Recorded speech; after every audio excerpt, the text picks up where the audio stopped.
से 4 साल पहले यानी कि 22 मई 2020 को पाकिस्तान इंटरनेशनल एयरलाइंस का एक दल पाकिस्तान के लाहौर से कराची के लिए एक छोटी उड़ान के लिए तैयार हो रहा था। उस समय पाकिस्तान और दुनिया भर में फैले कोरोना वायरस के कारण वैश्विक स्तर पर आने जाने पर प्रतिबंध लगा दिया गया था, जिसके कारण इस विमान में केवल लोकल पाकिस्तानी लोग ही सवार थे। ये उड़ान उन एकमात्र उड़ानों में से एक थी जो महामारी के समय भी संचालित की जा रही थी। इसके अलावा यह फ्लाइट रमजान के पवित्र महीने के दौरान ऑपरेट हो रहा था, जिसका अर्थ है कि चालक दल के अधिकांश सदस्य उपवास कर रहे थे और यही उपवास आगे चल के इस हादसे के पीछे मुख्य कारणों में से एक बनेगा। आप में से जो लोग इस मुस्लिम परंपरा से अपरिचित हैं, उन्हें मैं बता दूं कि रोजा के समय सुबह में सूर्योदय से पहले सहरी खाई जाती है और दिन भर कुछ खाना पीना नहीं होता है और सीधे सूरज ढलने के बाद खजूर खा के रोजा खोला जाता है। हमें इस बारे में बहुत कम जानकारी है कि इस उड़ान से पहले दोनों पायलटों ने अपना दिन कैसे बिताया, लेकिन पिछले 30 दिनों के दौरान दोनों पायलटों ने सामान्य से काफी कम उड़ान भरी थी। इस उड़ान के 3 दिन पहले से ही कैप्टन रेस्ट पे थे। दोनों पायलट उड़ान की योजना बनाने के लिए लाहौर में क्रू रूम में मिले। मौसम बिल्कुल ठीक लग रहा था। दोपहर के बाद लाहौर में केवल कुछ तूफान की आशंका थी और उनका डेस्टिनेशन यानी कि कराची में विजिबिलिटी तो ठीक थी, पर दक्षिण पश्चिम दिशा से हल्की से लेकर कभी कभी तेज हवाएं चल रही थीं। वास्तव में दूसरे शब्दों में कहे तो यह उड़ान भरने के लिए अच्छा दिन था। पायलटों ने नो टाइम के साथ साथ उड़ान योजनाओं की जांच किया और फिर वे अपने 6 केबिन क्रू सदस्यों के साथ विमान की ओर चले गए। यह उड़ान स्थानीय समयानुसार लगभग दोपहर के 2 बजे निर्धारित की गई थी। इस फ्लाइट के कैप्टन सजाद गुल थे, जो पिछले 24 सालों से पाकिस्तान इंटरनेशनल एयरलाइंस के लिए काम कर रहे थे। इनके पास कुल 17,250 घंटे का अनुभव था, जिसमें से उन्होंने 4,800 घंटे एयरबस A320 पर बिताया था। उन्हें हाल ही में एयरबस A320 के स्टैंडर्ड इंस्पेक्टर के रूप में नियुक्त किया गया था, जिसका अर्थ है कि वे यह जांच करते थे कि अन्य पायलट विमान पर संचालन करते समय सही मानकों का पालन कर रहे हैं या नहीं। लेकिन यह सोचने वाली बात है कि कैप्टन पहली बार में ही पाकिस्तान इंटरनेशनल एयरलाइन में शामिल होने में कैसे कामयाब हो गए, क्योंकि ना ही इस पायलट की दिमागी स्थिति सही थी और न ही इसका नेचर सही था। यह बॉसी टाइप का आदमी था। जब कैप्टन ने 1996 में आवेदन किया था तो उन्हें मनोवैज्ञानिक मूल्यांकन से गुजरना पड़ा था, जैसा कि सभी पायलटों को करना पड़ता है। लेकिन वे इस मूल्यांकन में विफल हो गए क्योंकि वे दबंग स्वभाव के थे और उनकी बुद्धि औसत से कम थी। इसके साथ साथ वे फर्स्ट ऑफिसर के प्रति बहुत कम सम्मान रखते थे। कैप्टन के पास टेक्निकल नॉलेज भी नहीं था, लेकिन इतनी सारी खामियां होने के बावजूद भी इस आदमी को कैप्टन बना दिया जाता है। शायद इसीलिए कुछ लोग इस एयरलाइंस को पाकिस्तान इंटरनेशनल एयरलाइंस नहीं बल्कि प्रे इन एडवांस कहते हैं। इस फ्लाइट के फर्स्ट ऑफिसर 33 वर्षीय उस्मान आजाम थे, जिनके पास कैप्टन की तुलना में काफी कम अनुभव था। वे लगभग 10 साल पहले पाकिस्तान इंटरनेशनल एयरलाइन में शामिल हुए थे और उन 10 वर्षों के दौरान उन्होंने केवल 2,300 घंटे से कम की उड़ान भरी थी, जिसमें से लगभग 1,500 घंटे उन्होंने एयरबस A320 पर बिताया था। हम फर्स्ट ऑफिसर के बारे में ज्यादा नहीं जानते हैं, लेकिन हम इतना जानते हैं कि उन्हें भी अपने शुरुआती प्रशिक्षण के दौरान कुछ नकारात्मक प्रतिक्रियाएं मिली थी, जिसके कारण उन्हें सेकंड ऑफिसर से फर्स्ट ऑफिसर में प्रमोट होने से कुछ समय के लिए रोक दिया गया था। लेकिन 2015 के बाद उनकी ट्रेनिंग का इतिहास काफी साफ सुथरा रहा, जिनके कारण उन्हें सेकंड ऑफिसर से फर्स्ट ऑफिसर में प्रमोट कर दिया जाता है। फर्स्ट ऑफिसर इस फ्लाइट के लिए पायलट फ्लाइंग के रूप में कार्य करेंगे और कैप्टन पायलट मॉनिटरिंग के रूप में।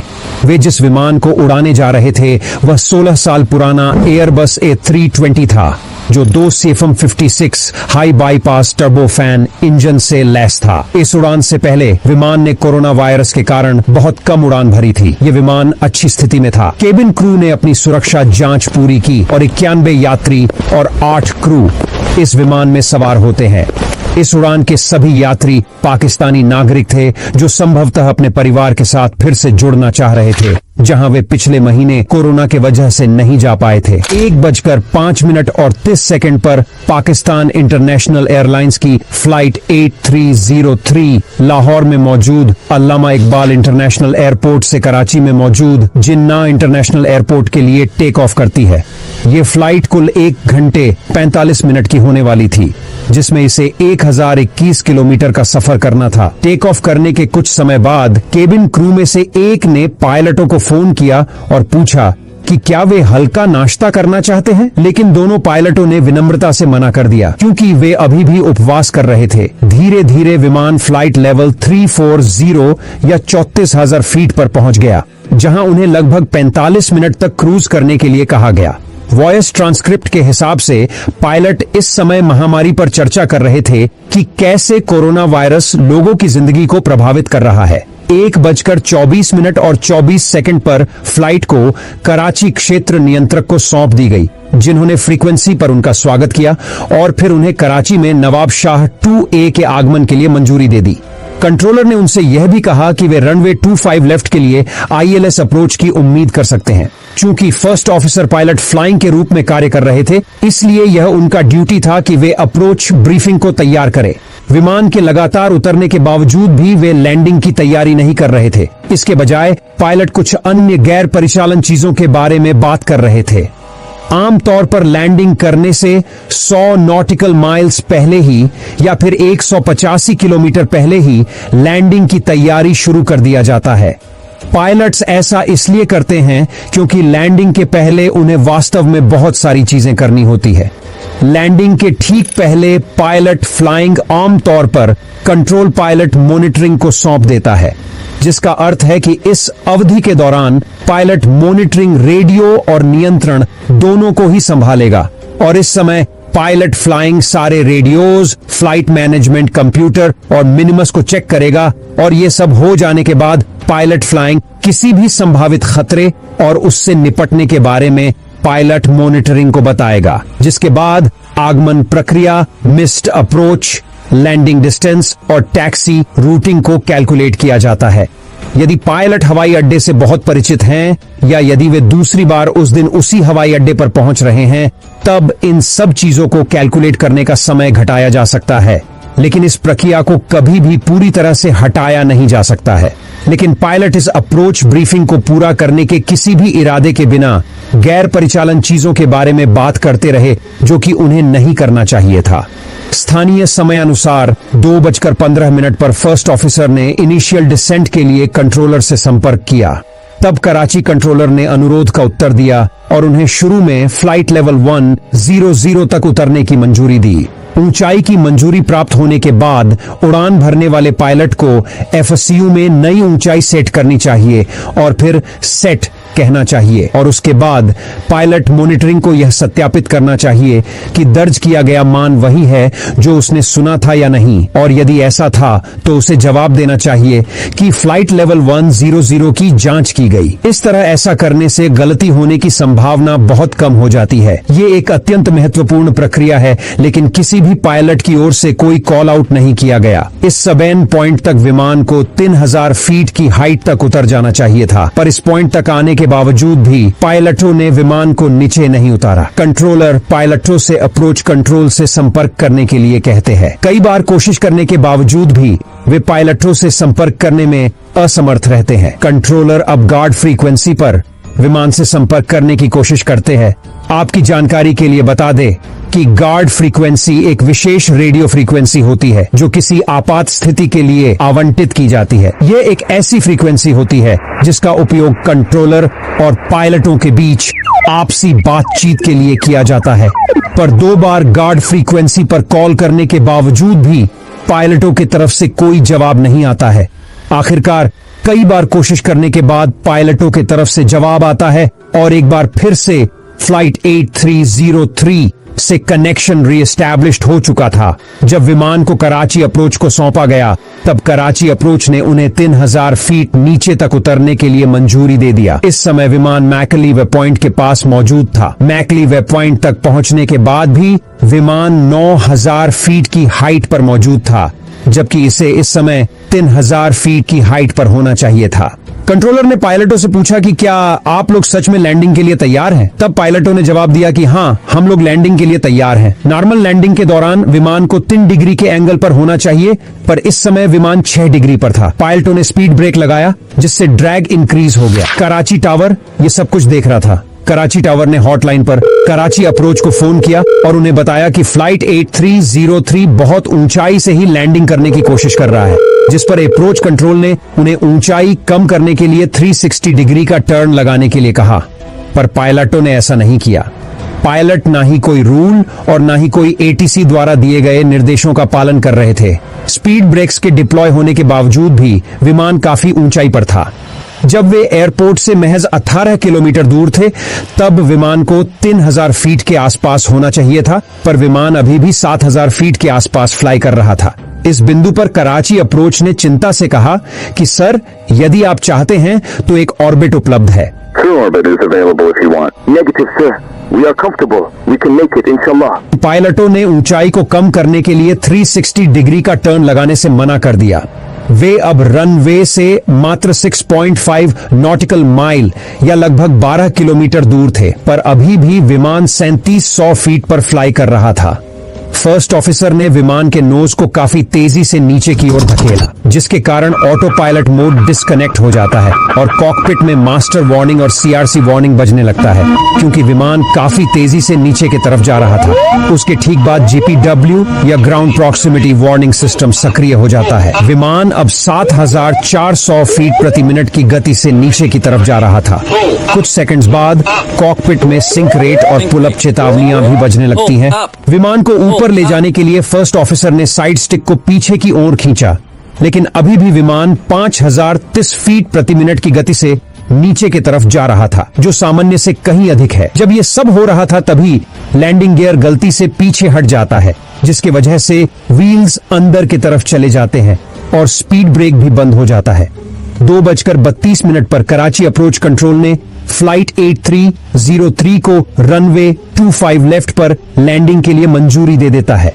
विमान अभी भी बहुत तेजी से नीचे की तरफ जा रहा था। फर्स्ट ऑफिसर अब थोड़ा चिंतित था और उसने कैप्टन से पूछा कि क्या हमें ऊंचाई को कम करने के लिए 360 डिग्री का टर्न लगाना चाहिए या नहीं, लेकिन कैप्टन ने ऐसा करने से साफ साफ मना कर दिया। वे अब रनवे से महज 4 किलोमीटर की दूरी पर मौजूद थे और विमान अभी भी 1000 फीट की हाइट पर मौजूद था। कुछ सेकंड्स बाद ई कैम पर एक संदेश पॉप अप हुआ। यहाँ ई कैम का मतलब है इलेक्ट्रॉनिक सेंट्रलाइज्ड एयरक्राफ्ट मॉनिटर। ई कैम एक सेंट्रल हब है जहाँ आप अपने एयरबस हवाई जहाज के बारे में सभी प्रकार की चीजें देख सकते हैं। यदि आपको किसी समस्या का निवारण करने की आवश्यकता है तो आपको ई कैम पर जाना चाहिए। ई कैम में वार्निंग डिस्प्ले होने लगता है कि लैंडिंग गियर नीचे नहीं है। आमतौर पर ऐसा होने पर आपको ऑरल वार्निंग भी मिलती है, लेकिन ओवर स्पीड चेतावनी के चलते लैंडिंग गियर का चेतावनी सुनाई ही नहीं देता है। ई कैम अब चेतावनियों से भरा हुआ था, इसलिए कैप्टन फर्स्ट ऑफिसर से चेतावनियों को रद्द करने के लिए कहते हैं। कुछ सेकंड्स बाद कॉकपिट में लो टेरेन और पुल अप वार्निंग भी बजने लगती है, पर इन सब चेतावनियों के बावजूद विमान लगातार नीचे की तरफ जाना जारी रखता है। अब पायलटों को विमान का स्पीड 225 नॉट से घटाकर 152 नॉट तक ले जाना था। भले ही इंजन को बंद करने के लिए वापस खींच लिया गया था, लेकिन अब काफी देर हो चुका था। विमान 370 किलोमीटर प्रति घंटे की रफ्तार से रनवे पर बिना पहियों के रगड़ने लगा। पायलटों ने विमान को रोकने के लिए रिवर्सर्स को निकालने का कोशिश किया, लेकिन इसका कोई प्रभाव नहीं पड़ा, क्योंकि विमान बिना पहियों के ही लैंड कर चुका था। आप इस फुटेज में स्पष्ट रूप से देख सकते हैं कि विमान किस तरीके से रनवे के साथ घिस रहा है। फर्स्ट ऑफिसर ने घबराहट में कहा कि take off sir, take off. Throttle को मैक्स पर पुश कर दिया गया। इंजन नंबर 2 काफी बुरी तरह से रनवे के साथ घसीट गया। दोपहर के 2:15 पर विमान एक बार फिर से टेक ऑफ करता है।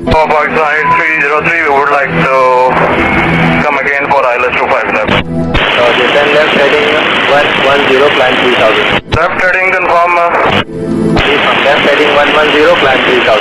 110, climb 3000, Pakistan 8303. जैसे ही विमान ऊपर की तरफ बढ़ा, वैसे ही विमान में फिर से 2 लो गियर की चेतावनी बजने लगती है, जिससे उन्हें पता चल गया कि उन्होंने गियर नीचे नहीं किया थे। 8303, you are jumping altitude 2000. Sir, we have just give me 2000. यह सब देखने के बाद कंट्रोलर ने तुरंत हवाई अड्डे पर पूर्ण आपातकाल लगा दिया।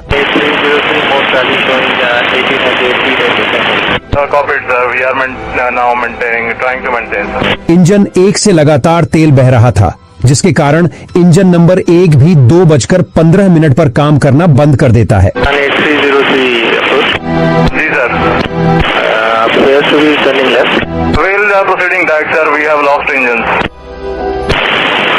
Confirm you are carrying out belly landing.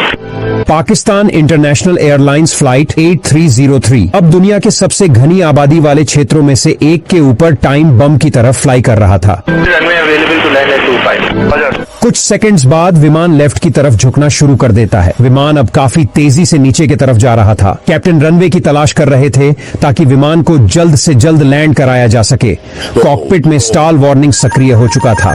First officer captain से विमान के स्पीड को इंक्रीज करने के लिए कहते हैं, जिस पर कैप्टन जवाब देते हैं कि मैं गति कैसे बढ़ाऊं।